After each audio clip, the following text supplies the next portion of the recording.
अचूक औषधि राधा राधा राधा। सम्माननीय युग है, इसे तुम समझ नहीं पा रहे।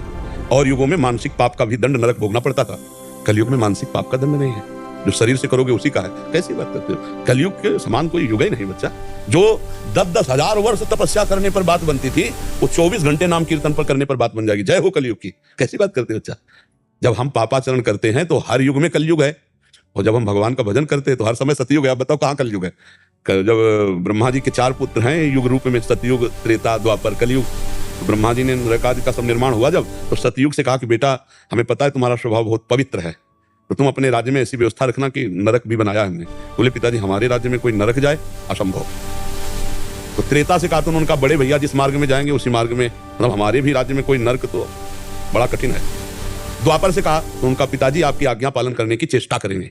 तो कलयुग से कहा तो बोले जैसे बड़े भैया ने कहा हमारे राज्य में कोई नरक नहीं जाएगा, ऐसे हम कह रहे हैं कि हमारे राज्य में कोई बिरला स्वर्ग या परम पद प्राप्त करेंगे, सबको हमारे राज्य में नरक हाउसफुल रहेगा।